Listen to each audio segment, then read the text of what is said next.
오늘 본문 말씀 빌립보서 3장 10절에서 21절의 말씀을 중심으로 성도의 가장 큰 소망이라고 하는 제목의 하나님 말씀 나누도록 하겠습니다.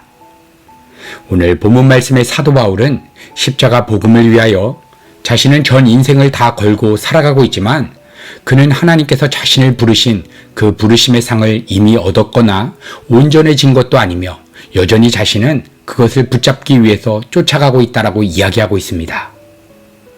여러분, 사도 바울이 이야기하는 부르심의 상이란 무엇입니까? 오늘 본문 11절에 내가 어떻게 하든지 부활에 이르려고 한다 이렇게 기록한 것처럼 바울에게 있어서 지금도 그것을 붙잡으려고 달려가는 표대, 그의 유일한 소망은 부활하는 것이었습니다. 다시 말하면 그의 몸이 홀연히 변하여 신령한 부활의 몸을 입고 하나님 아버지의 본성에 영원히 참여하는 것을 이 땅에서 가장 소망하고 있었다는 것입니다. 그리고 바울은 지금 이 순간에도 그 영원한 부활을 소망하며 달려가고 있다고 이야기하는 것입니다.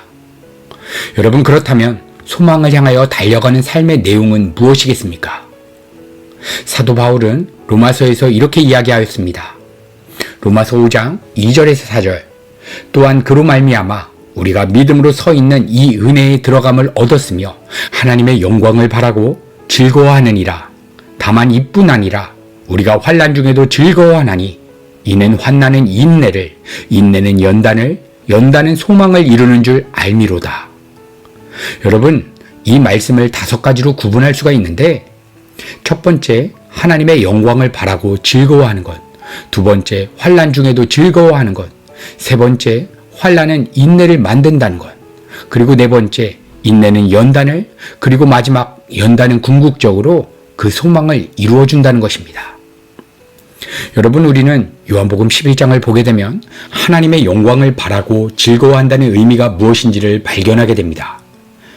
요한복음 11장에는 병으로 죽어가는 나사로의 내용이 기록되어 있는데, 여러분, 나사로의 질병은 이 세상 사람들의 눈으로 보기에는 절망적이고 나쁜 일이라고 생각되어지지만 우리 주님께서는 하나님의 영광 때문에 그 질병이 주어졌다라고 말씀하셨습니다. 요한복음 11장 4절. 예수께서 들으시고 가라사대 이 병은 죽을 병이 아니라 하나님의 영광을 위함이요 하나님의 아들로 이를 인하여 영광을 얻게 하려 함이라 하시더라. 여러분, 이 온 천지에 존재하는 피조물은 하나님의 영광을 드러내기 위해서 창조가 되었고 하나님의 영광을 목적으로 존재합니다. 그래서 나사로에게 허락되어진 죽을 질병 또한 하나님의 영광을 위해서 주어진 것이며 뿐만 아니라 우리 거듭난 성도들의 삶에 주어지는 모든 일들도 하나님의 영광을 목적으로 허락되어진 것입니다. 여러분, 한번 생각해 보십시오.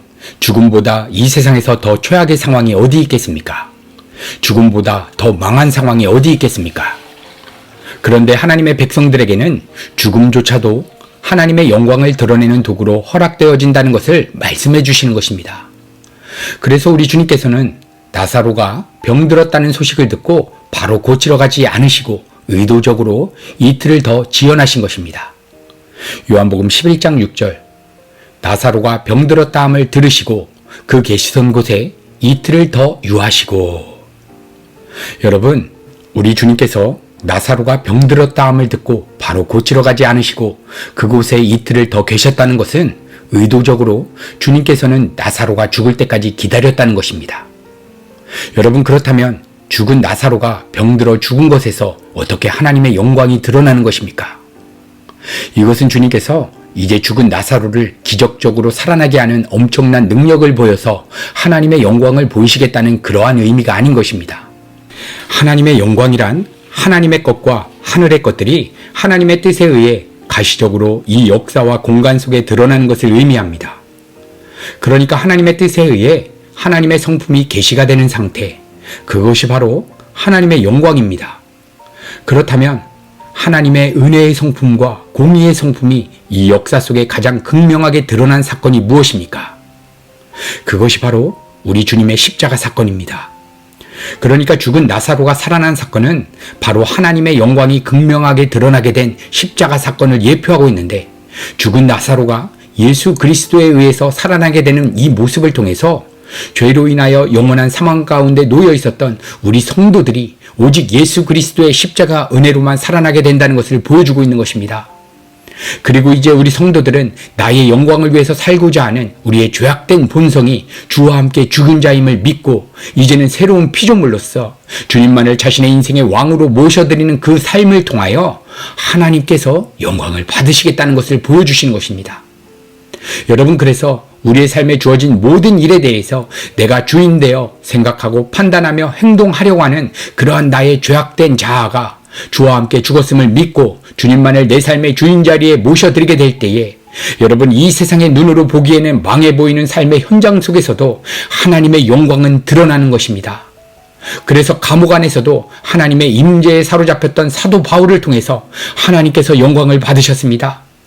이때 하나님의 뜻이 이 땅에 이루어졌는데 여러분, 감옥 안에 갇혀있는 바울의 전 인격을 성령 하나님께서 잡으시고 수많은 신약 성경의 말씀을 기록하게 하신 것입니다. 그리고 두 번째, 우리 성도들은 환난 중에도 기쁨을 경험하게 된다는 것입니다.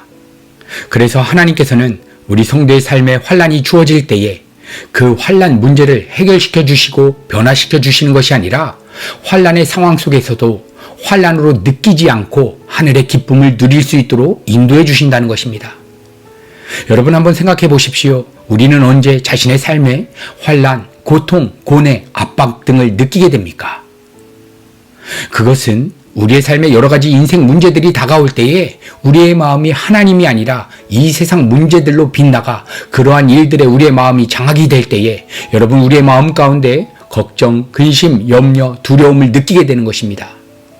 그래서 우리 성도들은 우리의 삶에 주어진 인생 문제들이 환난과 시련으로 느껴지게 될 때에 여러분, 우리는 기억해야 하는 것입니다. 아, 내가 지금 이 땅에 마음을 붙이고 있기 때문에 이토록 괴로운 것이구나. 내가 재산을 상실할 수도 있고 갖고 있었던 소중한 것들을 잃어버릴 수도 있지만 이러한 것들이 내 마음속에 고통으로 느껴지는 이유는 내가 그것들을 붙잡고 있기 때문이다. 그것들을 내 마음의 소유로 끌어당기고 있기 때문이다. 여러분, 이렇게 우리의 마음의 왕의 자리에 우리가 하나님을 놓쳤다는 것을 깨닫게 하는 도구로 환난이 경험되어지는 것입니다. 그리고 세 번째, 우리 성도가 이 환난 속에서도 기뻐해야 하는 이유는 이 환난은 인내를 이루어주기 때문이라고 이야기합니다. 여러분, 왜 환난은 인내를 이루어줍니까? 지금 우리 성도의 유일한 소망은 이 죄악된 육신을 벗고 영원한 하나님 나라에서 하나님과 동행하며 살고 싶은데 아직 하나님의 뜻이 아니라서 이 땅에 몸을 입고 살아있으므로 이 땅에서는 우리 성도가 인내로 살아가게 되는 것입니다. 그리고 네 번째, 그 인내는 연단으로 이어집니다. 여러분, 연단은 금을 정련하는 것입니다. 이처럼 하나님께서는 우리 성도의 마음을 단련시켜서 굳세게 하신다는 것입니다. 잠언서 17장 3절, 도가니는 은을, 풀무는 금을 연단하거니와 여호와는 마음을 연단하시느니라. 도가니나 풀무는 광석을 통째로 집어넣어서 끓여서 은과 금을 정제해내는 도구입니다. 불순물과 섞여있는 은과 금에서 이물질을 제거하는 것입니다.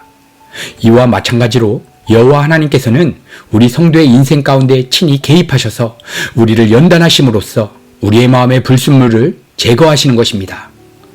여러분, 그렇다면 우리의 마음의 불순물이 무엇입니까? 그것은 우리의 마음이 하나님 이외에 내가 의지하고 안정감으로 취하고 있고 내가 기쁨과 만족으로 추구하는 대상들과 환경들과 상황들, 여러분, 이러한 모든 것들이 우리의 마음의 불순물이 되는 것입니다. 여러분, 그래서 때때로 우리의 인생 가운데 우리가 그토록 바랬고 우리가 그토록 원했던 일들이 우리 마음대로 펼쳐지지 않고 막히게 되는 것을 경험하게 되는 것입니다. 왜 그렇습니까? 하나님께서 우리를 연단해 가시고 있기 때문입니다. 그래서 하나님께서는 이러한 연단의 시간을 통해서 우리 성도들이 오직 우리 구주 예수 그리스도의 십자가만을 의지하게 하셔서 환난의 상황과 환경은 변하지 않고 그대로임에도 불구하고 우리 성도의 마음 가운데 하늘의 평강이 부어지면서 지금 이 상황은 하나님 아버지의 뜻 가운데 나의 거룩과 성숙을 위해 나에게 가장 좋은 것으로 주신 상황이라고 믿어지는 그러한 복음의 체질로 우리의 마음을 연단해 가시는 것입니다. 그리고 이 연단을 통해서 우리 주님께서는 소망을 이루어 주신다는 것입니다. 하나님, 이 세상 다 변하고 삶의 끝이 와도 나 주 없이 살아갈 수가 없습니다. 내 유일한 소망과 내 기쁨과 만족의 대상은 오직 우리 주님이십니다. 여러분, 이러한 진정한 고백이 우리의 삶 가운데서 터져나는 것이 바로 소망을 향하여 달려가는 우리 성도의 삶의 내용인 것입니다. 여러분, 그런데 우리 성도가 이러한 소망을 품고 살아가는 것이 아니라 이 세상의 가치들에 우리의 마음이 사로잡히고 그것들이 내가 원하는 대로 이루어지기를 바라는 마음의 상태에서 주님의 힘과 능력을 통해서 자신의 소원을 이루려 한다면 여러분, 이것이 바로 십자가의 원수로 살아가는 모습인 것입니다.